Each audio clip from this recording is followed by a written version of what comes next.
This Friday morning, one more blast of cold air and snow before it comes to an end. Yeah, take a look at this. A waterfall in Minnesota completely frozen over. I can't even get my head around this. It dropped to 56 degrees below zero there this week, and that is without factoring in the wind chill. That's ridiculous. Yeah. But this system, it's been extremely brutal, as we all know, and it's blamed for at least 15 deaths. The snow is still coming down this morning in some areas, so it is not over yet. ABC's Whit Johnson is starting us off in upstate New York. Good morning, Whit. Michael, good morning to you. This lake effect snow not letting up. Take a look at this park, the trees, everything completely smothered. It's up to my knees as I try to walk through it. Some parts of upstate New York getting more than 3 feet of snow. The deadly polar blast not done yet. This morning, that deep freeze that has claimed the lives of at least 15 people is on the move. Whiteout conditions, a common theme on northeastern roadways where driving was impossible. We've pulled over the car to the side of the road to wait it out. Take a look in front of us. That's all you see. Nothing but snow falling at a rate of 2 to 3 inches per hour. North of Syracuse, highways littered with vehicles sliding off the road, stuck in thick snow. Drivers left stranded everywhere you turn. In Paterson, New Jersey, the polar blast freezing that town's Great Falls. A state worker in New Hampshire badly injured when ice from a vehicle 5 cars in front flew off and into the truck's windshield. The bone-chilling temps still being felt across the Midwest. The Chicago River, now a thick block of ice as the city passes the 80-hour mark in these treacherous conditions. In Cedar Rapids, Iowa, police telling ABC News they responded to more than 50 accidents in the city on Thursday. Watch as an out-of-control car slides right into a police SUV. The officers had been directing traffic for a different accident when the driver hit them. Take a look at the consistency of this snow as it hits the ground. It's light and fluffy here, but with these sub-zero wind chills, it quickly turns to ice, making for extremely dangerous driving conditions. Officials are urging people to stay indoors until the warmer temperatures come over the weekend, finally providing.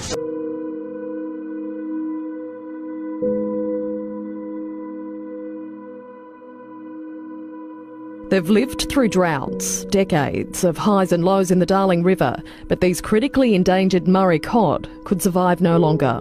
This fish is 100 years old.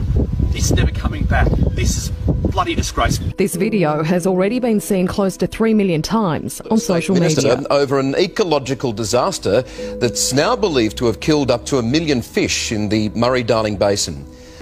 Unfortunately, though, we're expecting the conditions to potentially continue to deteriorate, but unfortunately, there's nothing that anyone has been able to point to. No scientists, no locals, no one has been able to point to anything else that could prevent something like this.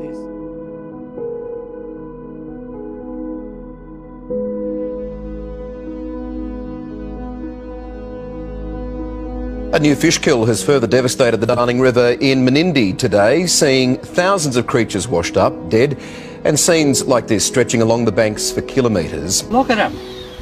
That makes me feel like crying again. It's believed to be one of the biggest fish kills in history. This isn't normal. First, I want to take you to Menindee, where Rob filmed this for us this afternoon. Big carp there, struggling his last few breaths at the boat ramp. It's the third fish kill now, Menindee, at the boat ramp this morning. Mainly bony brim. Not to the extent that was last time, but certainly a lot of fish down that way as far as you can see there. Yeah, definitely thousands, if not hundreds of thousands of bonies.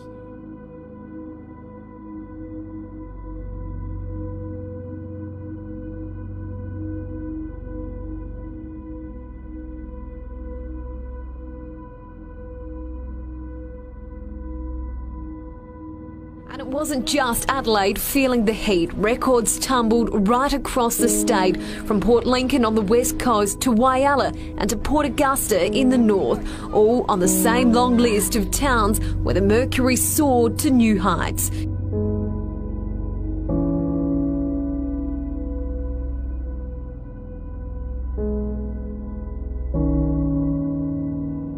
People in North Queensland are bracing themselves for what officials are calling catastrophic, record-breaking floods as torrential rain continues to fall across the region.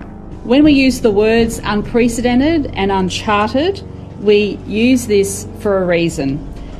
We have not been in this scenario before. Now, those temperatures, of course, put Adelaide's power network under extreme heat stress. At one point, there were 129 blackouts in total, particularly in Adelaide's western suburbs, the power infrastructure under extreme heat.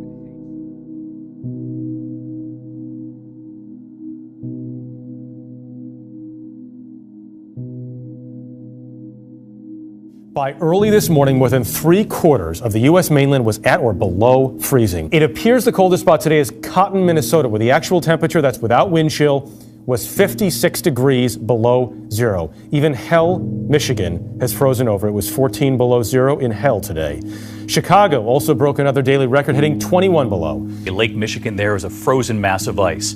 Drivers facing whiteout conditions in Mansville, New York. And look at this, firefighters battling freezing temperatures and exploding cars on the top deck of a parking garage. Tonight, a bitter blast and an unforgiving freeze. The deep freeze here in Chicago has been relentless. For the past 48 hours, it hasn't been above zero.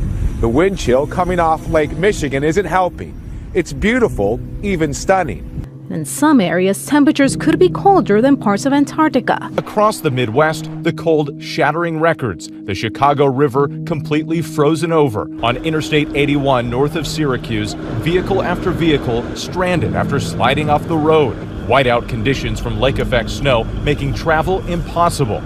Across the globe, the weather picture is one of fire and ice, bone-numbing record cold in the Midwest, fire and record heat in Australia, 120 degrees and hotter this month. What that really means is that fires will be uncontrollable, they'll be fast-moving. And yo-yo weather cycles. After the deep freeze in the U.S., a 50-degree rebound in some cities within days.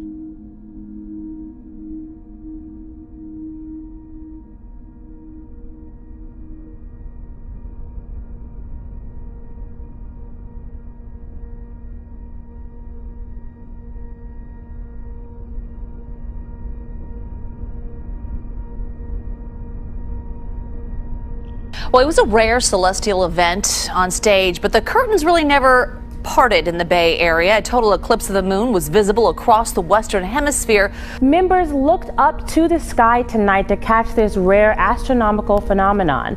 Lunar eclipses can only happen during a full moon, but this one is extra special because it's also a supermoon. So how often do all these things come together? Here's an astronomer here at Griffith Park. The super part is somewhat rare. The moon needs to be within a day or so of its closest position, and the orbit's a month long, so that's pretty rare. And then eclipses only a couple of times a year, and you have to be on the right side of the Earth to see it. So tonight is a little bit of a rare event, and folks should enjoy it. They say that it reminds them to slow down and enjoy life. Since it does happen every once in a while, it's like you don't want to miss that, and everyone's so distracted these days. It's like you should pay attention to stuff like this, you know? Definitely nice to get out and experience nature, you know. I think today in electronics and everything, we get all caught up in that. So it's nice to get out and see things that go on around us. There's a whole night sky up there to be discovered and explored and enjoyed. It's sort of a cosmic laboratory. These pictures are just incredible. We saw an entire eclipse of the moon, which then appeared blood red from the sunlight coming from the Earth's atmosphere.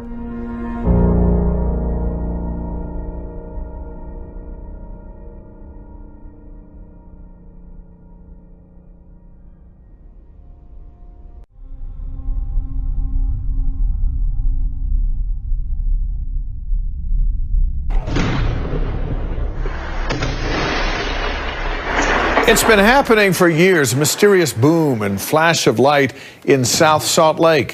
Folks living in the area say it seems to happen at random. The hottest January ever recorded as another wave of extreme heat sweeps across the nation. We're going to begin tonight with the deepening toll of a historic cold snap. 40 million Americans trapped in sub-zero temperatures. The Midwest is accustomed to freezing cold temperatures, but nothing like this.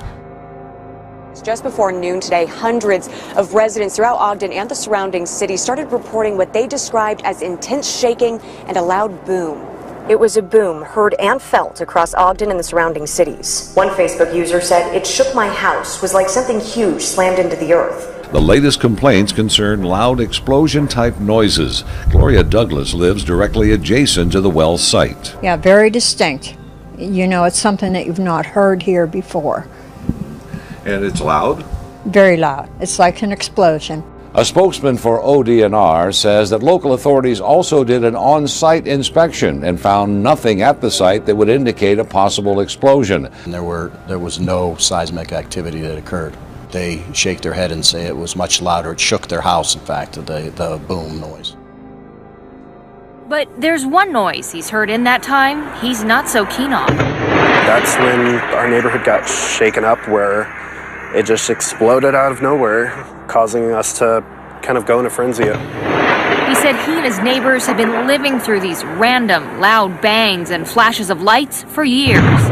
I'm not the only veteran who lives in our community, so it can kind of shake you up when you hear it. He's reached out to the industrial businesses nearby, but no one seems to know the cause. It's extremely frustrating. Leaving him with more questions than answers. Why is this happening? Strange noises from an unknown location are keeping some Wake and Franklin County residents that rattle windows and wake people up at night. Neighbors along the Wake County, Franklin County line contacted CBS 17 saying they've been hearing loud booms are rolling through neighborhoods that straddle the county line. It almost felt like a earthquake. Elizabeth Elliott says it's been going on for at least 2 weeks, happening late at night or early in the morning. We actually felt it / heard it this morning. It's pretty big. Some of her Barham Crossing neighbors are reporting windows shaking. Les Radford says he's heard loud noises in the area before, but this is different. Some neighbors say the boom is so loud, it wakes their dogs. I have no idea what it is, but I'd like to know. Very interesting. Well, a spokesperson for the Wake County Sheriff's Department said they had a deputy sit out there a while recently, but he heard nothing. But just after he left, there was another report of the loud boom. The pitter-patter of rain upset drivers, hurried pedestrians, and tired rush hour commuters. All normal sounds in a bustling Philadelphia. Well, did you hear it? A mysterious boom rocked South Philadelphia. This mysterious boom, though, anything but normal. I was asleep, a pretty deep sleep. It was just this loud noise that woke me up out of nowhere. It felt as if my house was kind of shaking. My dog's ears had kind of perked up. Different South Philly neighbors, same time. 1:52 Tuesday morning. A loud boom rocking South Philadelphia. I didn't have a good idea of what it was. What else could produce that loud noise? Many living south of Washington wondering the same thing. Essentially, I shot out of bed and went to look right outside my house to see if there was an accident, because it really felt like it shook my entire house. So sure enough, I didn't see anything. So I took to social media just to see if anyone else was searching for this loud noise. We did some calling around, starting with both the Philadelphia Police Department and the Fire Department. It remains a mystery to them as well. So still a mystery in South Philadelphia tonight. What it was or is. If we knew, we'd tell you. Or if it's coming back. Right? Did you hear it? I didn't hear it, but I keep hearing people talking about it. I heard it. I was like, you heard it? Yeah, I had no idea what it was. Well, obviously, I'm not alone. No one else does I'm not going either. crazy. That's good. Right, That's good. there you go.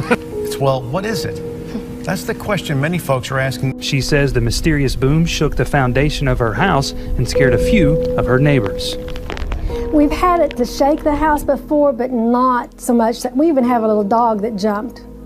That never happened before. Reported hearing an earth-shaking boom. So this isn't the only time folks have heard a loud boom in this area. We went to the Jackson County 911 Facebook page.